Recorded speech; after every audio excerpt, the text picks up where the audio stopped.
Top quality और consistent performance के लिए सिर्फ सिल्वर पंप नाम याद रखना।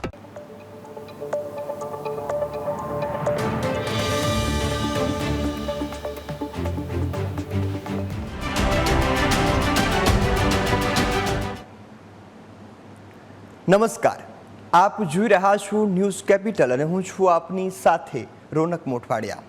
સાબરકાંઠામાં ફરી એકવાર પોન્જી સ્કીમના નામે કરોડોની ઠગાઈ થઈ છે।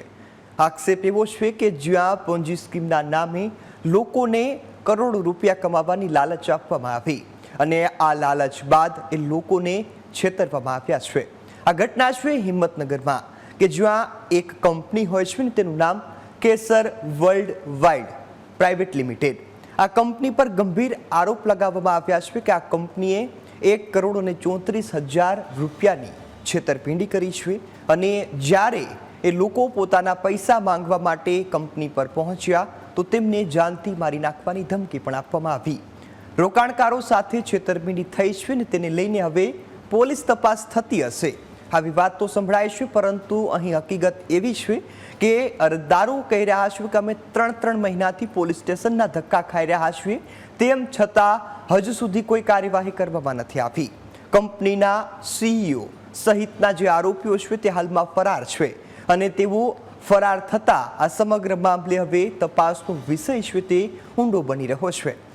એમાં ખાસ વાત એટલા માટે કરવી પડે કે ગુજરાતમાં વારંવાર કોઈ નવી કંપની આવે, લોકોનું દેવાળું ફૂકે અને ફરીથી ચાલી જાય।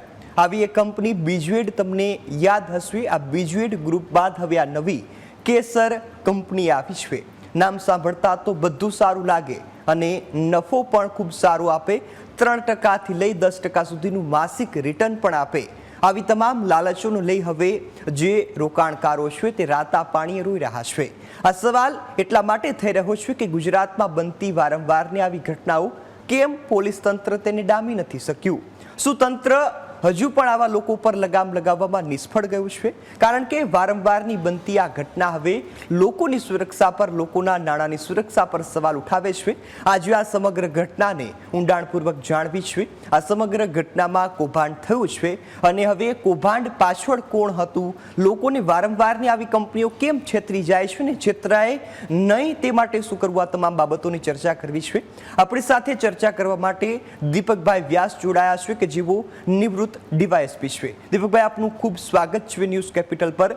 જે આ સમગ્ર ઘટના સાબરકાંઠામાંથી સામે આવી છે, આવી અગાઉ પણ ઘટના બીજેડ ગ્રુપની આપણે સાંભળી છે, સમગ્ર હકીકતો પણ જાણી છે, તેમ છતાં ફરી એકવાર લોકો આવી ઘટનાનો ભોગ બન્યા અને આ ઘટનામાં 1 કરોડથી પણ ઉપરની છેતરપિંડી થઈ છે ને લાલચ 3% લઈ 10%ના રિટર્નની હતી। સૌપ્રથમ તો આ બનેલી ઘટનાને કઈ રીતે આપ જોઈ રહ્યા છો? આપણી સોસાયટીની અંદર જે પ્રમાણિક લોકો છે, ખેડૂતો છે, શિક્ષકો છે, કંઈ પણ છે, તો હંમેશા લોકો છે ને એ લાલચ બહુ બડી ચીજ, બુરી ચીજ है।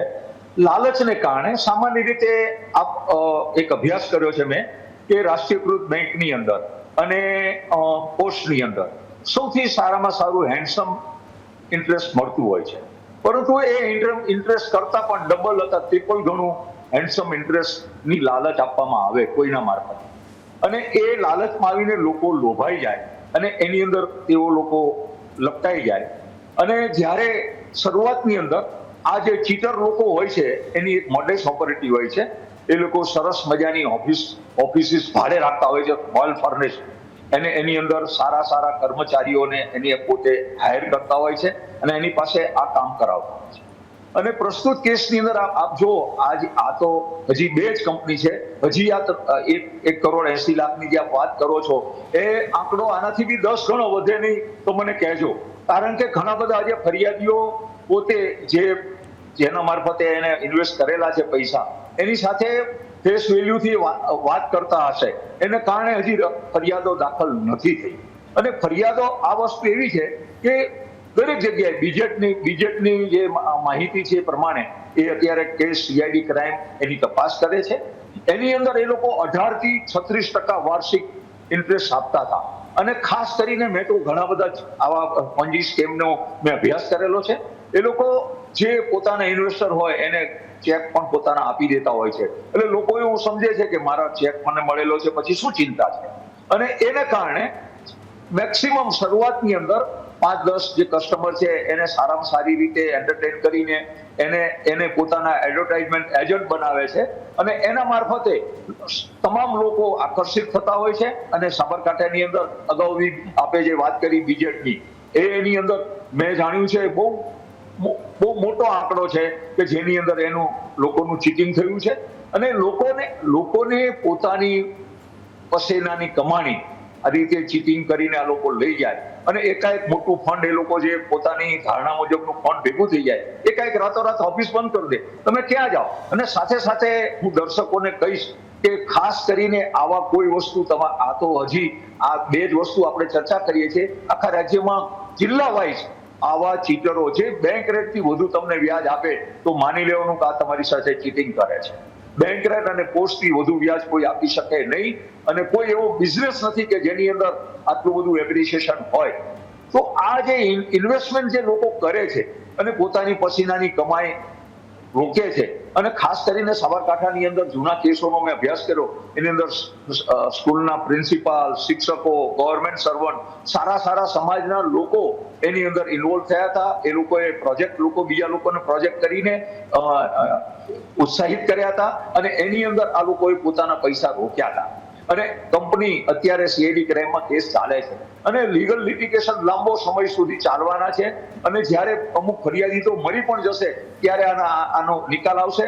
અને આ જે વ્યક્તિઓ ચીટર છે એ જેવા પૈસા આવે છે એને ખબર છે કે આ પૈસા ગમે ત્યારે મારી પાસે સીઝ થશે, એ વિથડ્રો કરીને બીજી જગ્યાએ ઇન્વેસ્ટમેન્ટ કરી દેતા હોય છે અથવા પોતાના નામે ઇન્વેસ્ટમેન્ટ રાખતા નથી. તો જ્યારે લીગલ લાયબિલિટી જેની ઊભી થાય ત્યારે એની પાસે શું હોય તો તમે મેળવો, એની પાસે કશું જ ન હોય. એટલે આ બધી વસ્તુઓને કનેક્ટ કરીને આપણે જ્યારે ચર્ચા કરીએ છીએ કે લોકોની સુખાકારી માટે આપણે બધા ભેગા મળીને આ કામ કરવું જોઈએ. અને સાથે સાથે મારું આપના મારફતે દર્શકોને નમ્ર વિનંતી છે કે આ 2 સ્કીમોને આપણે ચર્ચા કરીએ છીએ, આવી અસંખ્ય સ્કીમો ચાલતી હશે. એ સંદર્ભમાં એ સંદર્ભની જો કોઈ વ્યક્તિ બેંક રેટ કરતા વધુ વ્યાજ આપતો હોય ને એવી રીતની વાતચીત કરતો હોય, એનું જો મટીરિયલ આપતો હોય તો એ મટીરિયલ કરીને એની એક સરસ મજાની અરજી કરીને તમારા જિલ્લાના પોલીસ અધિકારીને અને ડીજીપી સાહેબને તમે મોકલો. તો પોલીસ અધિકારીઓને ખબર પડે કે ગ્રાઉન્ડ રિયાલિટી શું છે, ક્યાં શું ચાલે છે. અને કશું ન કરી શકો તો 112 ઉપર તમે આ સંદર્ભની તમે જાણ કરો કે બેંક રેટથી અને પોસ્ટથી વધુ કોઈ ઇન્ટરેસ્ટ આપતું હોય તો એ ચોક્કસ એની અંદર કોઈ શંકા ઉપજાવવા જેવી વાત છે, એને વેરીફાઈ કરવું જોઈએ. અને કોઈ પણ વ્યક્તિની વાત ઉપર તરત નિર્ણય નહીં લેતા સેકન્ડ ઓપિનિયન, થર્ડ ઓપિનિયન અને બેન્કર્સને અથવા પોસ્ટના અધિકારીઓને તમારે પૂછવું જોઈએ. અને આ અંગેનું તમે ઓપિનિયન લઈને તમારી જીવન મરણ મૂડી હોય એ તમારી ગાયબ થઈ જાય, એ પ્રતિથી જેની જીવન મરણ મૂડી જતી હોય એના જ હૃદયની અંદર એવું થતું હોય કે શું એની વ્યથા જે વ્યક્તિ ઉપર થઈ હોય એને જ થઈ શકે. જી બિલકુલ. દીપકભાઈ, આ સમગ્ર જે ઘટના બની છે, આવી અનેક ઘટનાઓ આપે જણાવી કે હજુ પણ ચાલતી હશે. આ સમગ્ર ઘટનામાં મોડેન્સ ઓપરેટિવિટી એવી છે કે તેઓ લોકોને લાલચ આપે છે. સામાન્ય રીતે લોકો આવી લાલચમાં કેમ ફસાય છે? એમને ખબર છે કે એમની સાથે સ્કેમ થવાનો છે, તેમની સાથે છેતરપિંડી થવાની છે, તેમ છતાં સામાન્ય રીતે દરેક વ્યક્તિઓ ભણેલા ગણેલા કે પોતે ઇન્ટેલેક્ચ્યુઅલ હોતા નથી. એ લોકો બીજા 2-3 વ્યક્તિને પૂછે અને 2-3 વ્યક્તિ જેવા હોય કે જે વ્યક્તિ આની અંદર એપ્રિસિએશન લીધેલું બતાવે તો એ લોકો સાચું માની લેતા હોય છે. અને લોકો એકબીજાની અને સામાન્ય રીતે આ ચીટરો હોય છે એ દરેક ગામ વાઇઝ સારા વ્યક્તિઓને ઇન્વોલ્વ કરીને પોતાની સાથે લાવવાનો અને પોતાના સ્કીમમાં ઇન્વોલ્વ કરવાનો પ્રયત્ન કરતા હોય છે. જે ઇન્વોલ્વ થતા વ્યક્તિને પણ ખબર નથી હોતી, પરંતુ જે ઇન્વોલ્વ થાય છે એ લોકોએ વિચારવું જોઈએ કે બેંક રેટથી કોણ વધુ વ્યાજ આપે છે. એના ઉપર જો તમે શંકા નિપજાવો તો કોઈ દિવસ તમારું ચીટિંગ ન થાય. તો ચીટિંગ થાય પછી પણ દરેક વ્યક્તિએ પોતાની ફરિયાદ સરસ રીતે, પૂર્ણ રીતે સારા એડવોકેટને, સારા વ્યક્તિને મળીને અને તમારી શું વસ્તુ જોઈ છે, રોકડ. અને ખાસ કરીને ઘણા બધા લોકોનું એવું પણ હોય છે કે ખેડૂત હોય એને રોકડા પૈસા આપેલા હોય તો ક્યાંથી જાય સામાન્ય લોકો. ખાસ કરીને આપના મારફતે જનતાને મારી અપીલ છે કે કોઈ પણ ટ્રાન્ઝેક્શન કરો કેશમાં નહીં કરતા, ચેકથી કરો, અને ચેકથી પણ એવી જગ્યાએ કરો કે જેની અંદર તમને ખબર હોવી જોઈએ. આરબીઆઈ અને ફાઇનાન્સ ડિપાર્ટમેન્ટ દર વર્ષે વ્યાજના દરો નક્કી કરતી હોય છે, એ પ્રમાણે વ્યાજ આપવામાં આવતું હોય છે. તો ખાસ કરીને આપણે જોઈએ છીએ તો સામાન્ય રીતે તમામ લોકો વ્યાજ અને એક હાઇપોથિકેશનમાં કે મારી પાસે બેંકમાં આટલા પૈસા હશે તો મને આટલું જ વ્યાજ મળશે, અને આની અંદર રહીશ તો મને આટલું મળશે, તો આટલા વર્ષમાં મારા પૈસા ડબલ થઈ જશે. તો એ લોભે લક્ષણ થાય એવું કહેવાય છે. તો દરેક લોકોને મારી વિનંતી છે કે કોઈ પણ જગ્યાએ આવા કોઈ પણ બાબતમાં કરતા પહેલા તમે કોઈ પણ, આપણે જૂના જમાનામાં એવું કહેતા કે પાણીમાં પડો એ પહેલા પાણીની ઊંડાઈ તમારે જાણવી જોઈએ કે એની ઊંડાઈ છે, શું તેની ટોપોગ્રાફી છે, ભૌગોલિક પરિસ્થિતિ શું છે, એ બધું જાણીને અને તમે કોઈ તમારી જીવન મરણ મૂડી જે પૈસા જે લોકોના ગયા છે એના હૃદયની ભાવના આપણે વિચારીએ કે એની માનસિક વ્યથા કેવી હશે એ શબ્દમાં વર્ણવી જ ન શકાય. એ અનુભૂતિનો સબ્જેક્ટ છે. અને સાથે સાથે મારું પોતાનો અંગત એવું છે કે આવા તમને કોઈ લાગે કે કોઈ વ્યક્તિ આવી રીતે ઇન્વેસ્ટમેન્ટ કરી રહ્યો છે તો એને રોકવો જોઈએ, એને સમજાવવો જોઈએ, એને કાઉન્સિલિંગ કરવું જોઈએ. અને દરેક સારા વ્યક્તિઓએ પણ આવા બાબતની ભલામણ કરતા પહેલા પોતે વિચાર કરવો જોઈએ કે હું જે આ બાબતનું જો કોઈ સ્કીમની હું કોઈ ભલામણ કરું છું તો સાચી છે કે કેમ, એની તમારે અને તમારી કશું જ નહીં તો મોરાલિટી પ્રમાણે તમારે જોવું જોઈએ. અને તમે કોઈ વ્યક્તિને તમારા થકી ઇન્વેસ્ટમેન્ટ કરાવો છો તો એ વ્યક્તિની તમારી મોરલ જવાબદારી છે કે વ્યક્તિના પૈસા સેફ રહે અને વ્યક્તિને નુકસાન ન થાય અને વ્યક્તિ સાથે ચીટિંગ ન થાય. અને આ સમાજના સારા સમાજની રચના કરવી જોઈએ અને તમામ કોઈ વ્યક્તિ ઉપર દોષારોપણ નહીં કરતા એક સારા સમાજની રચના માટે ખાસ કરીને હું દર્શકોને આજના દિવસે મારી હૃદયની પ્રાર્થના છે કે બેંક અને પોસ્ટ સિવાય મહેરબાની કરીને કોઈ ઇન્વેસ્ટમેન્ટ કરવાનો પ્રયત્ન કરતા નહીં. તમને કોઈ પણ આપશે તો ખોટી લાલચ આપવી ગણાશે અને એવી લાલચમાં નહીં આવતા તમે તમારી જીવન મરણ મૂડીને તમારી સેફ કસ્ટડીમાં રાખો કે જેથી તમારા આવતા દિવસોમાં તમારું ભવિષ્ય સારું ઉજળું બને અને તમારું ઇન્વેસ્ટમેન્ટ ઉમી નીકળે. જી બિલકુલ.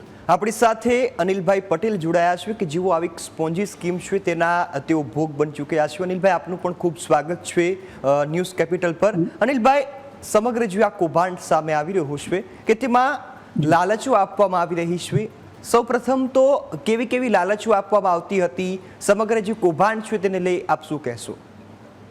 મારા પોતાનું એવું માનવું છે કે પોન્જી સ્કીમની અંદર હલો જી આપનો અવાજ આવે છે. પોન્જી સ્કીમની અંદર જનરલની અંદર આ લોકો દરેક ગામ વાઇઝ અથવા દરેક એરિયા વાઇઝ આ લોકો કમિશન એજન્ટો નિમતા હોય છે અને એમનું કમિશન એ મોટા પ્રમાણમાં રાખતા હોય છે. આ લોકો નાના ઇન્વેસ્ટમેન્ટ કરવા અને નાના લોકો જે મૂડી રોકાણવાળા જે ખેડૂતો છે, મજૂર વર્ગ છે, અત્યારે જે થોડા અંશે મજૂરી કરીને જે પૈસા ભેગા કર્યા હોય એવા લોકોને આ લોકો મળતા હોય છે કે જનરલી તમને ઊંચા ટકા અને ઊંચા વ્યાજે અહીંયા આગળ પૈસા તમે અહીંયા આગળ રોકો તો તમને આની મૂડી ડબલ થઈ જશે. આવા પ્રલોભન આપીને મોટું કમિશન એ લોકો લઈ લોકોને ફસાવતા હોય છે. વાસ્તવમાં એવું છે કે ખરેખર મૂડીનું રોકાણ પોસ્ટ અને બેંક સિવાય ખરેખર કરવું ના જોઈએ અને 1% વધારે કોઈ પણ રકમ કોઈ પણ જગ્યાએ વ્યાજ મળતું હોય એ જગ્યાએ રોકાણ ના કરવું જોઈએ, એવું અમારું માનવું છે ભાઈ. જી બિલકુલ.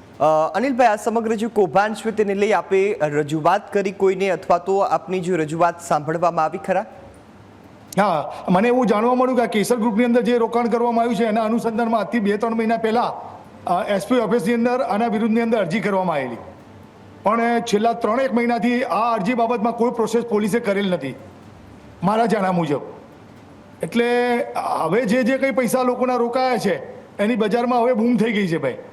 એને આ જે ફરિયાદ આપી એના અનુસંધાનમાં કોઈ એક્શન હજુ સરકાર યા પોલીસ દ્વારા લેવામાં આવ્યું નથી. એ ખરેખર દુઃખની બાબત છે અને ખરેખર દુઃખની બાબત તો એ છે કે જે લોકોને આ લોકોને છેતરીને જે લોકોનું રોકાણ કર્યું છે, જે લોકોના પૈસા ડૂબ્યા છે એ લોકો અત્યારે એસપી ઓફિસના ચક્કર ખાઈ રહ્યા છે. જી બિલકુલ. દીપકભાઈ, જે રીતે આ સમગ્ર ઘટનાક્રમ આપણે સાંભળ્યો કે પોલીસે હજુ કાર્યવાહી નથી કરી, 3 મહિનાથી રજૂઆત કરતા હોવાનો એ તમામ ફરિયાદીઓનો દાવો છે. સૌપ્રથમ તો આવી જે કંપનીઓ ખોલે છે, આવી રીતે જે આર્થિક રીતે લોકોને ફસાવે છે, છેતરપિંડી કરે છે, તેમના માટે કાયદો કઈ રીતનું કામ કરે છે? શું ખરેખરમાં કોઈને પણ આ પ્રકારે કંપની ખોલવાની પરમિશન હોય છે? કોઈ પણ વ્યક્તિ આ રીતે લોકોને લોભામણી લાલચો આપી શકે? ચોક્કસ ના આપી શકે. અને જ્યાં સુધી ક્રાઇમનો બાબત છે ત્યાં સુધી ક્રાઇમ બને કોઈ પણ પ્રકારનો પોલીસ સ્ટેશનનો ખોલવામાં શેના માટે આવેલા છે? લોકોની સેવા માટે પોલીસ છે. અને કોગ્નિઝેબલ ગુનો કે જે કોગ્નિઝેબલ ગુનો એટલે એવો ગુનો કે જેમાં પોલીસ વગર વોરંટે જેને પકડી શકે એવા ગુનાની કોઈ પણ જાહેરાત કોઈ પણ વ્યક્તિ પોલીસ સ્ટેશનના મંદિરના દરવાજા 24 કલાક ખુલ્લા હોય છે અને ત્યાં પોલીસ સ્ટેશન ચાર્જ ઓફિસર 24 કલાક ફરજ ઉપર હાજર હોય છે.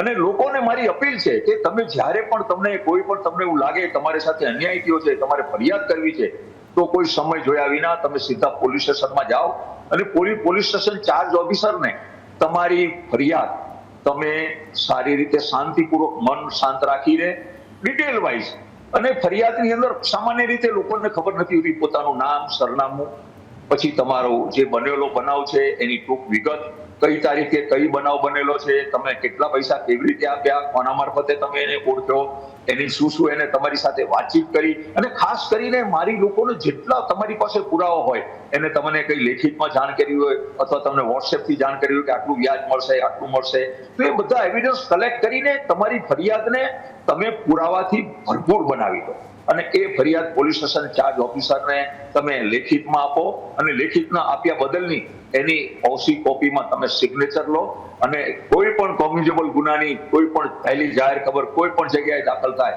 તો પોલીસ સ્ટેશન ચાર્જ અમલદારે એ દાખલ કરવા માટેની એની જવાબદારી છે, એની એકાઉન્ટેબિલિટી છે કે.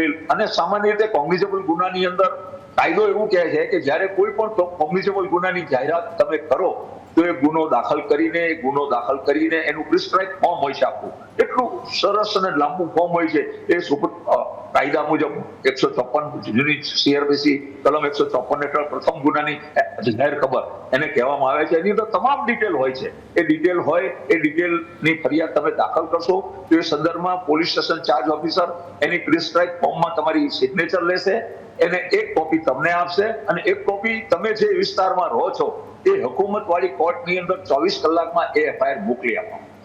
એટલે FIR છે ને એટલી બધી સરસ રીતે લોજિકલ બનાવવામાં આવેલી છે અને FIR દાખલ થયા પછી એની તપાસ જે ઇન્વેસ્ટિગેશન ઓફિસર હોય એને પાવર મળે છે એ ગુનાની તપાસ કરવાના, તો એના એવિડન્સ કલેક્ટ કરવા જોઈએ, એના જે પણ પ્રાયોગિક પુરાવા હોય, હિયરસે એવિડન્સ હોય, નજરે જોનાર શાહેદ હોય, જે પણ હોય, જે ડોક્યુમેન્ટરી એવિડન્સ હોય બધા ભેગા કરીને એ કલેક્ટ કરવા જોઈએ અને ફરિયાદીની ફરિયાદને અનુમોદન આપવું હોય અને આરોપી વિરુદ્ધમાં પૂરતા પુરાવા હોય તો એ આરોપીને એને સમય મર્યાદામાં એરેસ્ટ કરવો જોઈએ અને એને એરેસ્ટ કરીને અને આ ગુનાને અત્યારે આપણે ચીટિંગની વાત કરી તો એની અંદર જે એની વ્યક્તિ સાથે જે ઠગાઈ કરી છે એ ઠગાઈના પૈસા કાં યુઝ કર્યા, કાં નાખ્યા, એની સંપૂર્ણ વિગત આરોપી પાસેથી મેળવીને જેટલું બને એટલું રિકવરી કરીને આરોપીને 24 કલાક કોઈ પણ આરોપીને પકડવામાં આવે ત્યારે 24 કલાકની અંદર કોર્ટની અંદર રજૂ કરવાના હોય છે અને જ્યારે કોર્ટમાં તમે રજૂ કરો ત્યારે એની વિગત સાથે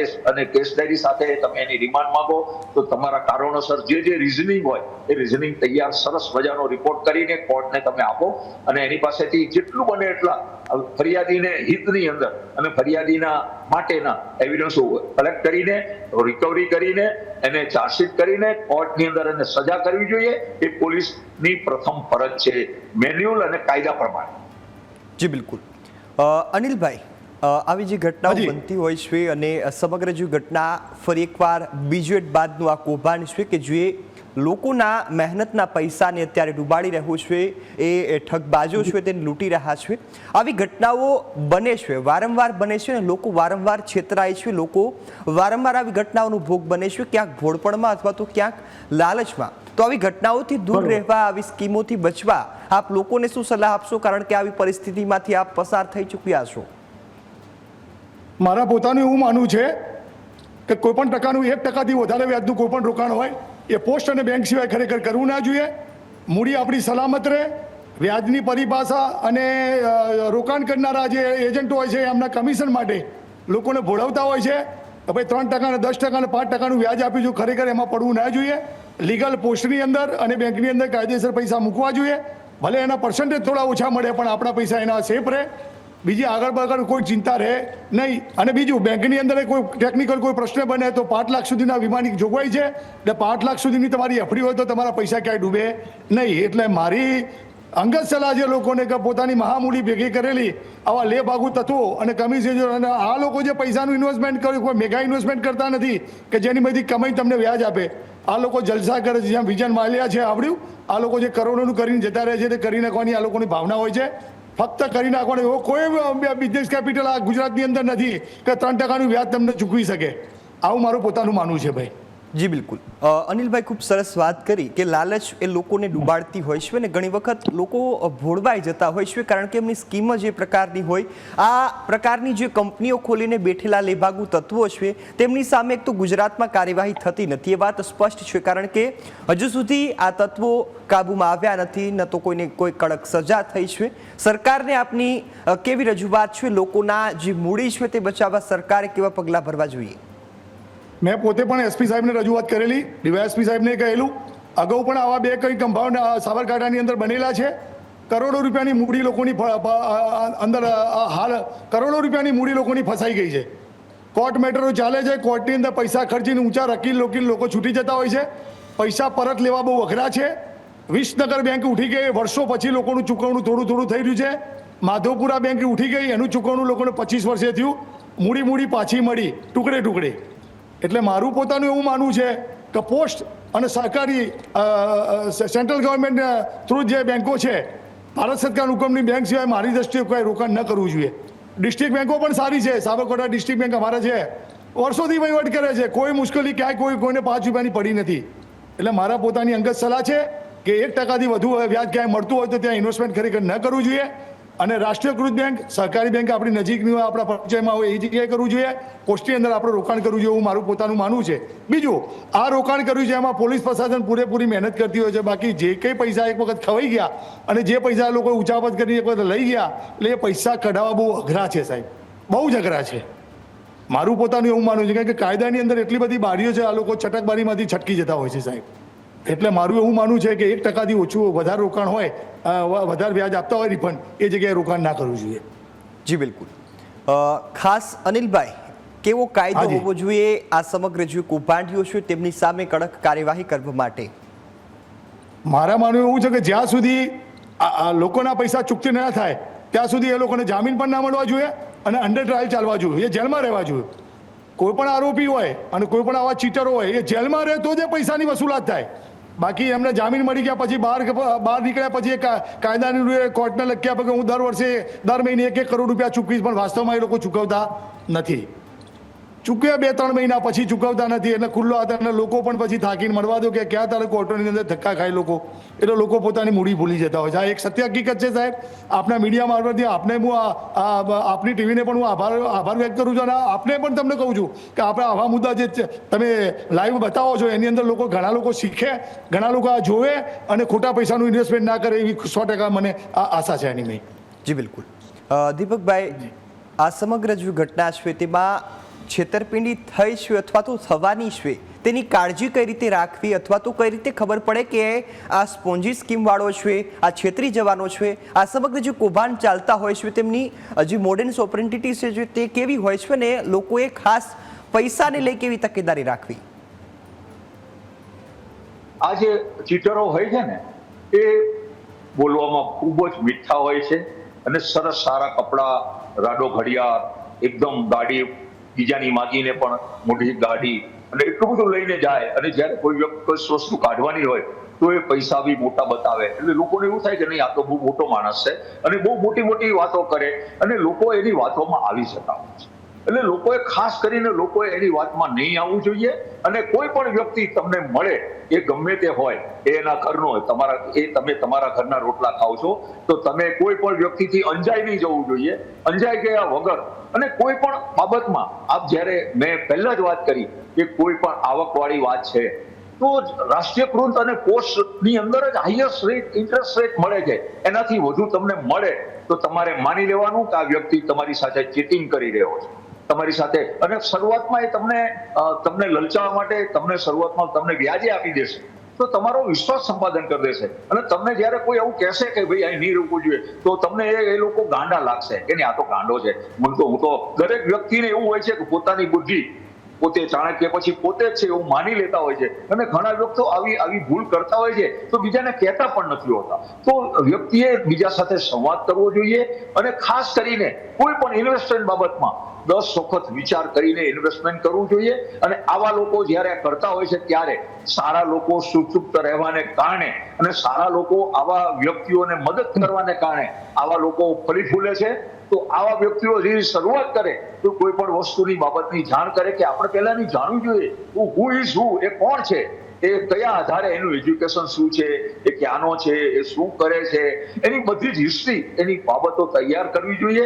અને એનું ઘર જોવું જોઈએ કે એ વ્યક્તિ કોણ છે, અને એના બાબતમાં એને ઓળખતા 5-6 વ્યક્તિનો રેફરન્સ લેવો જોઈએ કે આ વ્યક્તિ શું કરતો હતો, શું નહોતો કરતો. એ બધી વસ્તુઓ તમે data collection is a fundamental principal of management. કોઈ પણ વ્યક્તિને તમારે એના પર કંઈ પણ નિર્ણય લેવો હોય તો એ સંસ્થાની મહત્તમ ડેટા તમે કલેક્ટ કરો. અને ખાસ કરીને સારા લોકોએ સુચુપ્ત નહીં રહેવું જોઈએ. જો આ બંને સ્કીમની અંદર ઘણી બધી પોઝી સ્કીમમાં આપણા સોસાયટીની અંદર ઘણા હોશિયાર અને બાહોશ અને સારા વ્યક્તિઓ છે, પણ એ લોકો શું કહે છે, મારે શું લેવા દેવા. એટલે એ જે પોતાની ઉત્તરદાયિત્વ નથી સમજતા, એને કારણે પણ આવા લોકો ફરી ફૂલે છે. તો દરેક વ્યક્તિએ પોતે જાગૃત થવું જોઈએ. મારા નહીં તો બીજાના કોઈના પૈસા આવી રીતે વ્યર્થ જાય અને એનું ચીટિંગ થાય અને એની જીવન મરણની નાશ પામે, તો એ વ્યક્તિની વ્યથાને સમજીને દરેક વ્યક્તિએ માનવીય મૂલ્યોને પહેલા સ્વીકારીને આવા વ્યક્તિઓ બાબતમાં તપાસ કરવી અને ફરિયાદ કરવી જોઈએ. અને ખાસ કરીને આ ફરિયાદ કરો પછી એ ફરિયાદમાં શું ઇનિશિયેટિવ લેવું એના વિશે પણ તમારે તપાસ કરવી જોઈએ. અને કોઈ પણ વ્યક્તિ પર દોષારોપણ કરતા તમે જો કોઈ અધિકારી તમારી ફરિયાદ ન લે તો તેના ઉચ્ચ અધિકારીને પણ તમે મળી શકો છો કે સાહેબ અમારી આ ફરિયાદ છે, અમને આ ન્યાય મળવો જોઈએ. અને ન્યાય મેળવવો દરેક લોકશાહીની અંદર દરેકના પોતાના હકની વાત છે, અને કોઈ કોઈના ઉપર ઉપકાર કરતું નથી. આ સોસાયટીને જીવંત રાખવી હશે તો આપે અત્યારે આ સરસ ટોપિક ઉઠાવ્યો કે જે મહત્તમ લોકોના હૃદય સુધી સ્પર્શતો સબ્જેક્ટ છે. લોકો આ વસ્તુને આરે જાણીને બહાર આવે અને આવું કરતા અટકાય, તો જેથી બીજા હજી ઘણા બધા લોકો ચીટિંગ થવાના છે એને આપણે રોકી શકીએ. Prevention is better than cure. સાથ મળીને કોઈના પર દોષારોપણ કર્યા વિના આપણે સારી એકદમ સરસ મજાનું એક વાતાવરણ ઊભું કરીએ અને 100% આમાં સારા પરિણામો મળશે ને મળશે. જી બિલકુલ દીપકભાઈ, ખૂબ સરસ વાત કરી. અને સાથે અનિલભાઈ, આશા રાખીએ કે આ સમગ્ર જે ઘટના છે તેમાં લોકોને ન્યાય મળે. હાલ તો આપ બંને અમારી સાથે જોડાયા, એ બદલ આપનો ખૂબ ખૂબ આભાર. આભાર સાહેબ, આપનો પણ આધાર. આપના થકી લોકો જાણે અને લોકો છેતરાય ને, એ બહુ મહત્વની વાત. હાલમાં આ સમગ્ર જે કૌભાંડ છે તેને લઈ તકેદારી તમારે રાખવાની છે. આ બાબતમાં પોલીસ કાર્યવાહી નથી કરતું તેવું ફરિયાદીઓનો આક્ષેપ છે, પરંતુ અહીં હવે પોલીસે પણ જાગવાની જરૂર છે. કારણ કે ગુજરાતના અલગ અલગ ખૂણામાંથી વારંવાર બનતી આ ઘટનાઓ હવે લોકોની મૂડી છે તે છેતરી રહ્યા છે, લોકોની મૂડી આંચકી રહ્યા છે. આ બાબતે હવે આશા રાખીએ કે આ સમગ્ર જે કૌભાંડ છે તેમાં CEO સહિતના જે આરોપીઓ છે તે વહેલી તકે ઝડપાઈ જશે. સમગ્ર જે ઘટના છે, કૌભાંડ છે તેનું સત્ય બહાર આવશે. આ આશા સાથે અહીં કાર્યક્રમ સમાપ્ત કરીએ છીએ. ફરીથી મળીશું એક નવા મુદ્દા સાથે. ત્યાં સુધી આપણને રજા આપશો. નમસ્કાર.